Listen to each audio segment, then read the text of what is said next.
Chito, welcome to Miami. How are you? Good, man. How are you? So let's just sort of address what's going on right now.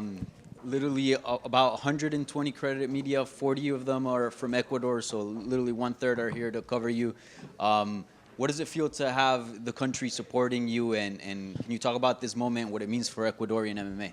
I mean, this is a huge moment for my career, and I know people in Ecuador realize how big this can be for history, for my career, and even for all the Ecuadorians to like celebrate something like could happen on Saturday night. So I prepare very well, and I'm excited about the support and the love I'm getting from the people. Yeah. Certainly, Sean and yourself, you both are fighting for the belt this Saturday, but you do have a whole country behind you. And, you've mentioned before how you would like to sort of relieve the country due to some of the difficult circumstances that they've been going through. Do you feel like you enter almost the UFC 299 with a bigger purpose? I believe I try to find bigger purposes than just the hype and fame or money, but for me, it's just by leading by example and showing the people that with hard work and dedication, you can really achieve your dreams, and you can get it done. And a win on Saturday night will definitely give my country something to hope, something to be happy for, and something that hopefully can change things. Yeah. Sean said you guys have been DMing ahead of this fight on Instagram, and he told us to ask you what the conversations were like on the DM. So I mean, he's a weird guy, dude. He likes a weird shit. I tried to stay away from it. The only thing I did was send him a picture of me back, and I haven't even read whatever he says after. I get it. I mean, one of his main tools is get on people's head, but good luck with that. But I mean, I'm gonna fuck you up, and I'm prepared for Saturday night. So he's trying to start things, and yesterday he asked me if I was ready to lose the fight. So they didn't catch my answer, which I would have loved the camera catch what I said back to him, but they only catch one side. But that's just one tool to the game, right? I'm ready for a fight. My mind is in the right place, and I'm gonna kick his ass. well, there's cameras now. I don't know if you want to fill in the blank for I asked him to suck my dick. Okay. I mean, simple as that. I'm not here to be friendly. I'm not here to be respectful. I'm not a karate guy. I'm a fighter. So you fuck with me, I'm gonna fucking fuck with you. I'm not fucking around, man. Yeah. And lastly, I don't know if you've seen, but he's been beefing with Ryan Garcia. He's also gone back and forth with Ilia Topuria. And he's also been saying that he doesn't count the first, his loss to you. So I just wanted to ask you, do you see him distracted? Do you feel like he's taking you lightly ahead of this fight? I don't give two fucks about what he's doing, who he talks for. I focus about myself. I focus about my schedule, my training, my body, my mind, and whatever he's doing, I can give two fucks about him or his life. Chito, you talked about running into him and inviting him to enjoy you in that way. Do you enjoy this sort of animosity before the fight? Does it give you a little extra spice?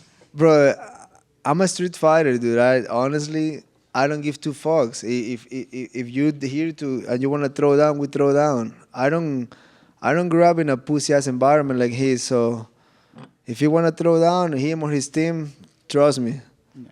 I don't give two fucks, dude. You sort of mentioned that it was a weird DM, but I've got to push on you and say, what exactly did he send you that was weird? He was just trying to get to my head. The text wasn't weird. He's a weirdo. So I'm like, I'm not going to engage with you on a conversation. That's why you send a selfie back, smiling. Do you, you talk about how he's a weird guy, but do you still respect his skills, right? He has shown that he's got some great striking. Of course. I mean, everybody in front of me, I'm not taking them lightly. I know I have never said it's going to be an easy fight. I have never said in the past I'm going to have an easy fight. I'm always there for a hard fight. I'm always expecting the worst, and because the worst can happen very easily in the cage. So with me, it's not like I don't take no one lightly, but I'm not going to fucking be under you and kind of like be afraid of you. I'm gonna go deep. I'm gonna go as far as I can to get it done. So, and I've been doing it my whole career in the UFC. I got 10 years fighting for the UFC. I have never been on a fight that I disappoint people. You mentioned about his mind games. I'm curious for you. You could play a mind game if you just walk out there and kick him in the calf right away as hard as you can. Do you think that could get into his head? That's exactly what I'm planning to do. I'm gonna get in there, and I'm gonna drill a hole to his face, and then what? There's no talking in there. I know his corner likes to do the talking when we're in there, but I'm like, what are you gonna? I mean, I would love my corner to give me advice to win the fight. If my corner is more concerned about talking shit about my opponent and don't tell me what to do, I wouldn't be with the people. But I mean, the whole circle is just like, it's all a full rainbow in there, right? And we know what it stands for that these days. Chito, right here. Michael Bisping on his podcast said he had heard that you had a bad camp, in his words, and your coach kind of like, or Aljo said it or so whatever, and then. Oh, yeah, dude. Oh, yeah. He's so fucking hungry for attention. He never got attention in the UFC. He became a world champion. He defended. He got booed in fucking Jersey against fucking Cejudo. Who gets booed against Cejudo? Holy shit, people fucking hate you. Now you're becoming a YouTuber because fighting career probably is not going well. I don't want to knock down on anybody because I want to focus on my fight and keep my karma in the right direction. But, I mean, he hurt. We have a private gym. There's no janitor in our gym. You know what I'm saying? Like, we don't have people. It's the same 3 people year round. But Saturday night, you guys will see how bad my camp was. And I'm a guy that in 3 fights in the UFC, 22 fights in the UFC, has never come with an excuse. Like most of these fighters. They always have something to complain. Oh, this and that happened. Oh, I'm going through this. Oh, I didn't have this. I have never said anything. So that should tell you something about me. And all you, fuck off, dude. You have a fight ahead. Focus on your life. You're a fucking loser, dude. And Sean was in here earlier, and he said, because Merab is weighing in as the backup in case one of you don't make it, and he said that if for some reason you didn't make it to the octagon, he would 100% fight Merab. If for some reason Sean didn't make it in on Saturday, would you also be down to fight Merab on short notice? 1000%. And you've faced a lot of long, rangy strikers like Dominic and Corey Sandhagen. So I'm curious, how does Sean's skill set compare to those two? He's more of a sharpshooter. He's more of a guy that make you miss and throw a big shot. But the length is pretty similar. Even Font is pretty rangy. But I feel probably my biggest threat to him is like I can match his range. We have the same legs. We have same arms. So we pretty much are the same size. Like I've been in front of him. I fought like guys like Corey. And if I can get to their faces, I can get to anyone's face. So I'm very confident for this Saturday. Chito over here. How has your approach changed towards Sean since the first time you guys originally fought till now that you're going to fight for Undisputed Gold? I see like this will be a way harder fight. He definitely got better. He definitely matured more. And I mean, 2 different fighters. It's been almost 4 years, and I'm not thinking because I beat him in the first round, last fight, it's gonna happen like that. To me, the first fight, it's over. I'm thinking about the second fight, and in my opinion, will be a brand new fight, brand new opponent. I know we fought, but it's just I don't like to think about the past. I like to see what's in front of me. And we saw Ilia Topuria make history in Anaheim when he beat Volkanovski, becoming the first champion to represent Georgia and Spain. And he exploded after that. So do you see this as something that could happen to you? I know you're already a huge star, but maybe to potentially explode even more after this? That's what the winners get. I feel with a win on Saturday night, my name will keep growing, my brand will keep growing, but gotta win first. I feel like that's the most important thing, and I'm focused and I'm ready for Saturday night.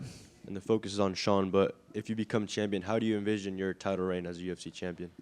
I will keep it real. I will do the same thing I've been doing through the years. I will defend the belt against whoever is number 1. I'm not gonna start getting picky or try to go to a different weight class. Whoever is next in line, send it to me and just do it like that, like a real champion. Chito, right back here. You mentioned that Sean is a better fighter now. Just specifically, how do you feel he's improved? And then conversely, how have you improved since that first fight?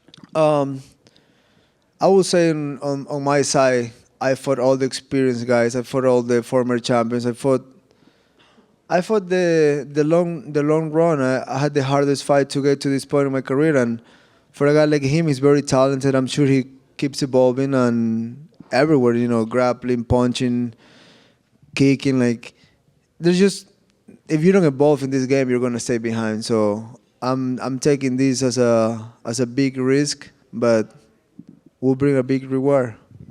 And then you talk about the long road getting here. Do you prefer having taken that road? Like at the end of the day, is it better to have done it this way? I don't know other way. I've been in this spot for my whole life. When I used to fight in South America, when I used to go to Peru, to Mexico, I never got like an easy fight. It was never like, okay, we're gonna build your record a little bit. I don't have an amateur record, so for me it was always getting into the fire and fight guys that I was supposed to lose pretty much my whole career, and that definitely gives me something, or make me find something inside me that most people won't find out because I went the long run. Thank you. Thank you. Chito, over here. When Sean was asked earlier about his prediction on the fight, he said he was putting you to sleep. What are your predictions for the fight on Saturday? Winning. Kicking his ass. Thank you, Chito. Thank Arrecho you. Ecuador. Arrecho. Over here, please. Over here. Over here. Hello, Chiro.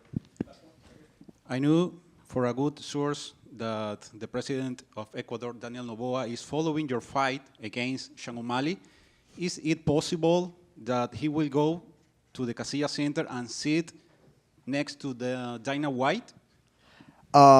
It's very possible. It's a president of a country, so it will be easier to get him that type of seats. But I haven't talked to Daniel. Two, I gotta see if he's here first. Thank you, Chito. Thank you, guys.